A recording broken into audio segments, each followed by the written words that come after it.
जय हिंद साथियों। तो यहाँ पर हम आपके लिए पेपर कोड BSOE 143 पर्यावरणीय समाजशास्त्र के कुछ इंपॉर्टेंट क्वेश्चंस को डिस्कस करेंगे जो आपके जून एग्जाम के लिए इंपॉर्टेंट हैं। तो आप लोग इस क्लास को पूरा एंड तक देखिएगा। जो भी क्वेश्चंस आपके लिए गए हैं वो सभी क्वेश्चंस PYQ से लिए गए हैं। तो ये सभी क्वेश्चंस आपके एग्जाम के लिए इंपॉर्टेंट हैं। तो आप लोग इस क्लास को पूरा एंड तक देखिएगा। अगर आपकी क्लास पसंद आती है तो वीडियो को लाइक एंड जो है चैनल को सब्सक्राइब करना मत भूलिएगा, जिससे आने वाली क्लास की नोटिफिकेशन आपको मिलती रहेगी।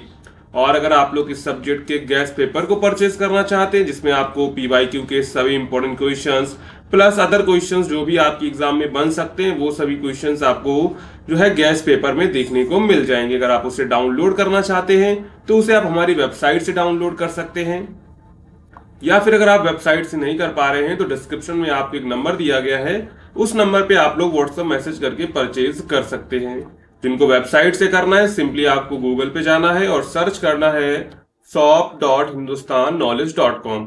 जैसे आप सर्च करेंगे तो आपके सामने ये हमारी वेबसाइट कुछ इस प्रकार खुल के आ जाएगी। इस वेबसाइट का लिंक भी आपको डिस्क्रिप्शन में मिल जाएगा, तो वहां से आप लोग एक्सेस कर लीजिएगा।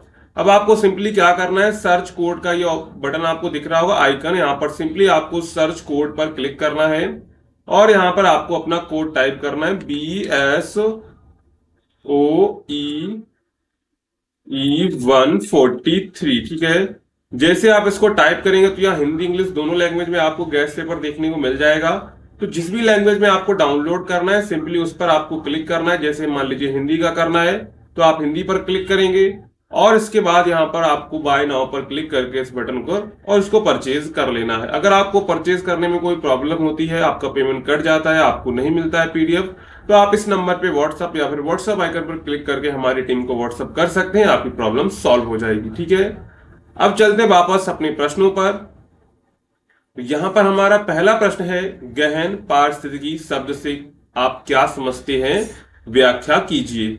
यानी कि हम लोग यहाँ पर देखेंगे गहन परिस्थितिकी क्या होता है, तो उसके बारे में पूरी डिटेल से जानकारी देखेंगे, उसका महत्व क्या है, उसके सिद्धांत क्या है। तो सबसे पहले देखते हैं गहन पारिस्थितिकी मतलब कि डीप इकोलॉजी एक ऐसा विचार है जो प्रकृति और पर्यावरण को केवल मनुष्य के लाभ के लिए नहीं बल्कि अपने आप एक मूल्यवान अस्तित्व मानता है। इसका अर्थ है कि हर जीव जंतु, पेड़ पौधे, नदियां, पर्वत, अन्य प्राकृतिक तत्वों का जीवन में एक विशेष स्थान और महत्व है, चाहे वे मनुष्य का कोई सीधा लाभ दे या ना दे। मतलब कि जो भी दुनिया में या पृथ्वी पर जो भी जीव जंतु, पर्यावरण या औषधियां जो भी विद्यमान हैं वो क्या करती हैं, उनका एक जो है विशेष स्थान और विशेष महत्व है, चाहे वे मनुष्य को सीधा लाभ दे या ना दे। तो गहन परिस्थिति क्या कहती है, डीप इकोलॉजी कहता है कोई भी चीज जो है प्रकृति में विद्यमान है, चाहे वो पेड़ पौधे हैं, जीव जंतु या फिर मनुष्य हो, नदियां हो, पर्वत हो या अन्य प्राकृतिक तत्व हो, उनका सबका क्या है, एक विशेष स्थान है, विशेष महत्व है, चाहे वे मनुष्य का कोई सीधा लाभ ना कर रहे हो।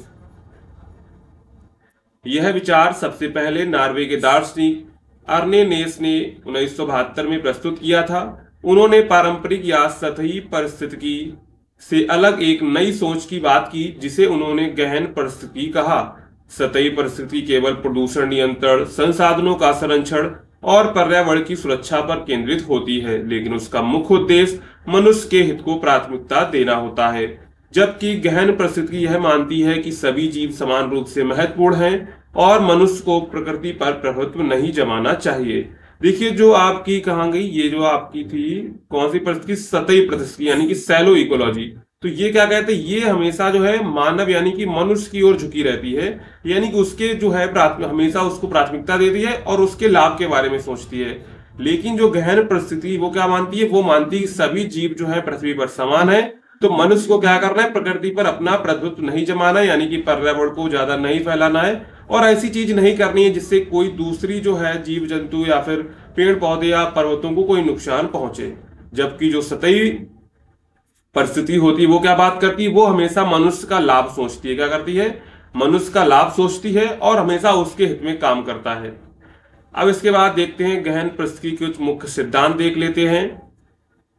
प्रकृति का अंतर्निहित मूल, सभी जीव जंतुओं और प्राकृतिक तत्वों का अस्तित्व अपने आप में मूल्यवान है, चाहे वे मनुष्य के लिए उपयोगी हो या ना हो। यानी कि सबसे पहला सिद्धांत इसका यही है कि कोई भी चीजें जो भी पृथ्वी पर जीव जंतु या प्राकृतिक तत्व विद्यमान है, सबका अपना अस्तित्व है और उनका अपना मूल्य है।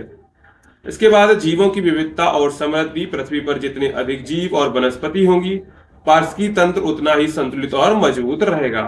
मानव केंद्रित सोच का विरोध, मनुष्य को स्वयं को प्रकृति का मालिक नहीं बल्कि एक हिस्सा समझना चाहिए। यहाँ पर वो किसका करते हैं? मानव केंद्रित सोच का विरोध करते हैं। वो कहते हैं मनुष्य को स्वयं को प्रकृति का मालिक नहीं समझना है बल्कि उसको अपना जो है एक उसका हिस्सा समझना चाहिए।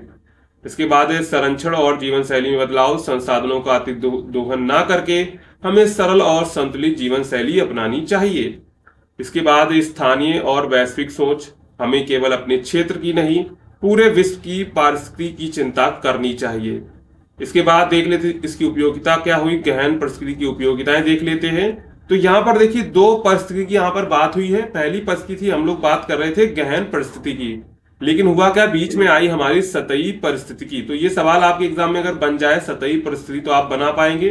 तो वहां पर क्या लिखना, सतही परिस्थिति जो होता है वो केवल प्रदूषण नियंत्रण, संसाधनों का संरक्षण और पर्यावरण की सुरक्षा पर केंद्रित होती है, और जो इसका मुख्य उद्देश्य होता है वो मनुष्य के हित को प्राथमिकता देना होता है। जबकि गहन परिस्थिति में क्या है, गहन परिस्थिति में यह मानता है कि सभी जीव जो भी पृथ्वी पर विद्यमान है, सभी का अपना अस्तित्व और सभी का अपना मूल्य है। चाहे वो मनुष्य की हेल्प कर रहे हैं यानी कि जीवों की हेल्प यानी कि मनुष्य की हेल्प कर रहे हैं या नहीं कर रहे हैं, उनकी सहायता दे रहे हैं या नहीं दे रहे हैं, उससे कोई फर्क नहीं पड़ता है। जो भी चीजें पृथ्वी पर विद्यमान है, नदियां, पहाड़, जीव जंतु, पेड़ पौधे, सबका अपना मूल्य है और अपना अस्तित्व है।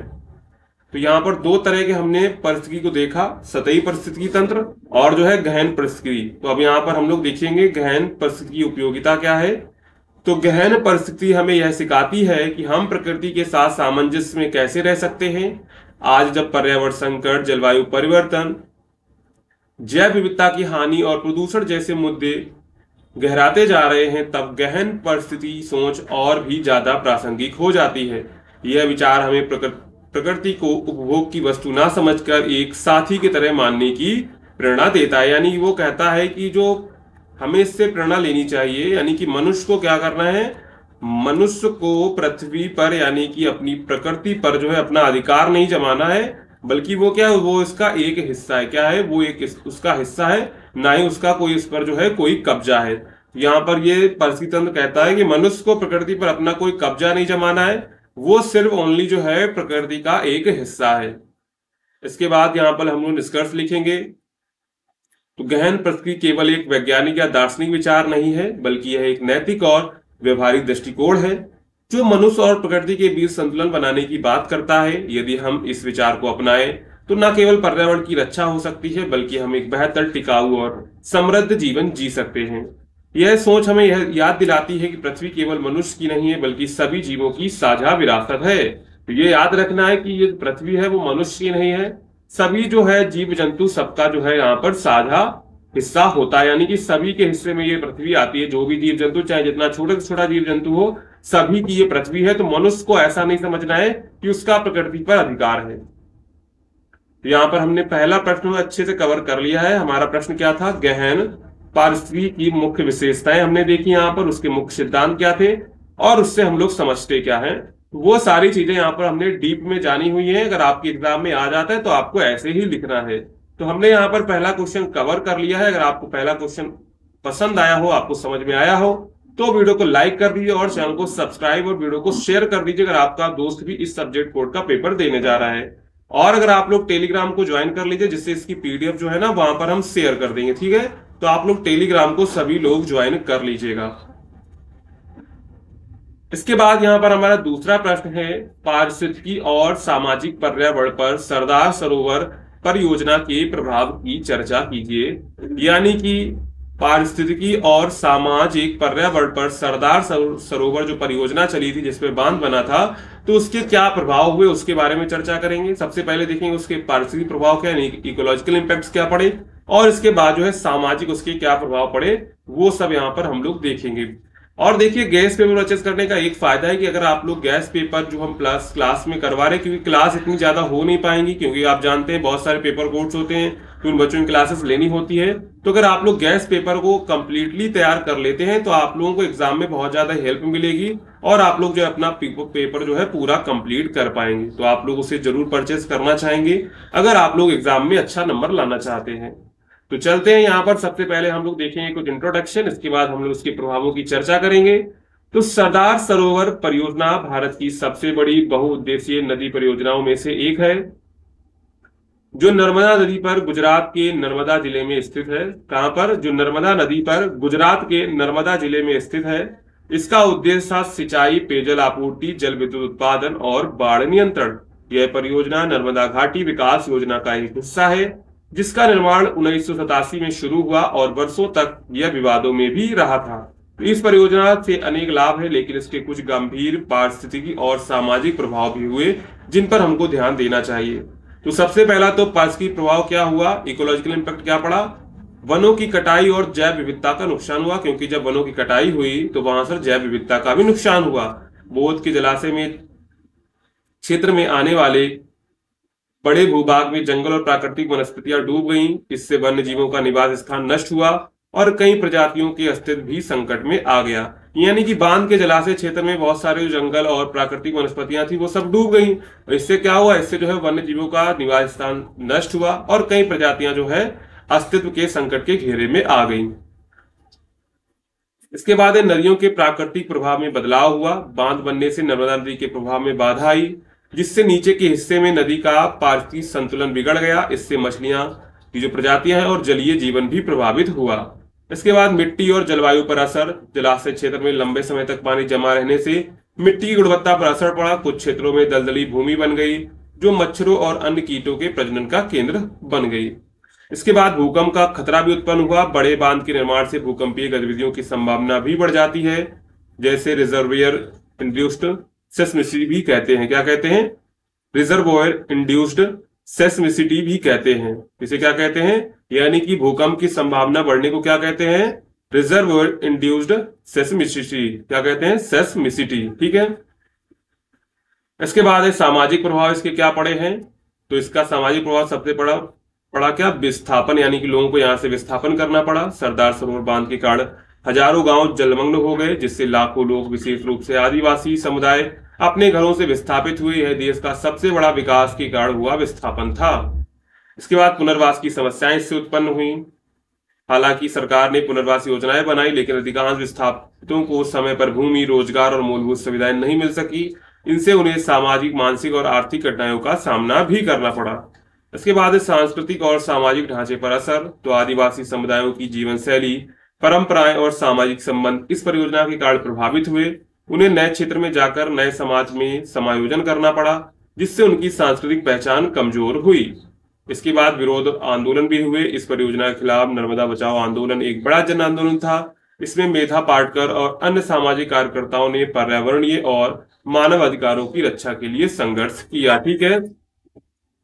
तो यहाँ पर ये सारे जो है इसके सामाजिक प्रभाव हुए, और इसके बाद जो है ऊपर हमने देखे थे इसके पारिस्थितिकी प्रभाव। तो इन सभी प्रभाव को आपको अच्छे से नोट कर लेना है। अगर आपके एग्जाम में आता है तो आपको ऐसे ही लिखना है। ठीक है। इसके बाद हम लोग निष्कर्ष लिखेंगे और अपना उत्तर समाप्त करेंगे। तो सरदार सरोवर परियोजना ने गुजरात, राजस्थान, मध्य प्रदेश और महाराष्ट्र के कई क्षेत्रों को सिंचाई, जल, बिजली प्रदान कर लाभ पहुंचाया है, लेकिन इसके साथ ही इसने पारिस्थितिकी तंत्र और हजारों लोगों के जीवन पर गंभीर प्रभाव डाला है। इस तरह की परियोजनाओं में संतुलन जरूरी है। विकास के साथ साथ पर्यावरण और मानव अधिकारों की रक्षा भी महत्वपूर्ण है। योजनाओं को लागू करने से पहले पूरी पारदर्शिता और जन सहभागिता होनी चाहिए, ताकि विकास सभी के लिए न्यायसंगत और टिकाऊ हो सके। यानी कोई भी अगर हम लोग योजना लागू करें तो उसमें पारदर्शिता होनी चाहिए और जन सहभागिता होनी बहुत जरूरी है। तो यहाँ पर हमने दूसरा प्रश्न अच्छे से कवर कर लिया है। अब चलते यहाँ पर हमारा तीसरा प्रश्न है, पारिस्थितिकी के संबंध में राधा कमल मुखर्जी द्वारा उठाए गए मुद्दों पर चर्चा कीजिए। यानी कि पारिस्थितिकी के संबंध में राधा कमल मुखर्जी ने कौन कौन से मुद्दे उठाए थे, उसके बारे में यहाँ पर हम लोग बात करेंगे। तो राधा कमल मुखर्जी भारत के प्रसिद्ध समाजशास्त्री थे, जिन्होंने समाज और पर्यावरण के बीच संबंधों को समझने और समझाने में महत्वपूर्ण योगदान दिया। उन्होंने पारिस्थितिकी मतलब कि इकोलॉजी के संदर्भ में कई महत्वपूर्ण मुद्दे उठाए जो आज भी प्रासंगिक है।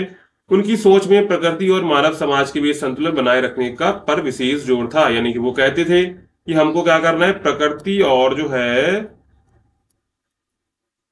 मानव समाज के बीच क्या करना है, संतुलन बना के रखना है। पहला है प्राकृतिक और मानव समाज का परस्पर संबंध। राधा कमल मुखर्जी का मानना था कि मानव समाज और प्रकृति एक दूसरे से गहरे रूप से जुड़े हुए हैं। उन्होंने कहा कि मानव केवल उपभोक्ता नहीं बल्कि वह प्रकृति का एक अंग है, इसलिए मानव को प्रकृति के साथ तालमेल बैठाकर जीना चाहिए। उन्होंने चेताया कि यदि यह संतुलन बिगड़ता है तो समाज और पर्यावरण दोनों को नुकसान होता है। इसके बाद है पर्यावरणीय संतुलन और विकास। तो मुखर्जी ने इस बात पर भी जोर दिया कि विकास कार्यों करते समय पर्यावरणीय संतुलन का ध्यान रखना चाहिए। उनका मानना था कि अंधाधुंध औद्योगिकरण और शहरीकरण से प्राकृतिक संसाधनों पर दबाव बढ़ता है, जिससे जो है इकोसिस्टम बिगड़ जाता है। उन्होंने कहा कि सतत विकास यानी कि सस्टेनेबल डेवलपमेंट ही मानव और प्रकृति दोनों के लिए हितकारी है। यानी कि हमको क्या करना है, सतत विकास करना है। इससे सतत विकास का मतलब क्या, हमको ऐसा विकास करना है जिससे प्रकृति को भी कोई नुकसान ना हो और हमारी समस्याएं भी पूरी हो जाएं। इसके बाद जो है प्राकृतिक संसाधनों का संरक्षण। तो उन्होंने यह भी कहा कि जल, जंगल, भूमि और खनिज जैसे प्राकृतिक संसाधनों का अत्यधिक दोहन समाज के लिए खतरनाक हो सकता है। उन्होंने संसाधनों के विवेकपूर्ण उपयोग पर बल दिया और चेतावनी दी कि यदि हम इन संसाधनों को नष्ट करते हैं तो यह भावी पीढ़ियों के लिए संकट बन जाएगा। इसके बाद सांस्कृतिक और पर्यावरणीय मूल की बात उन्होंने की। तो राधा कमल मुखर्जी ने यह बताया कि हर समाज की अपनी सांस्कृतिक परंपराएं होती हैं जो पर्यावरण से जुड़ी होती हैं। जैसे भारतीय समाज में वृक्षों, नदियों और पहाड़ों को पवित्र माना जाता है।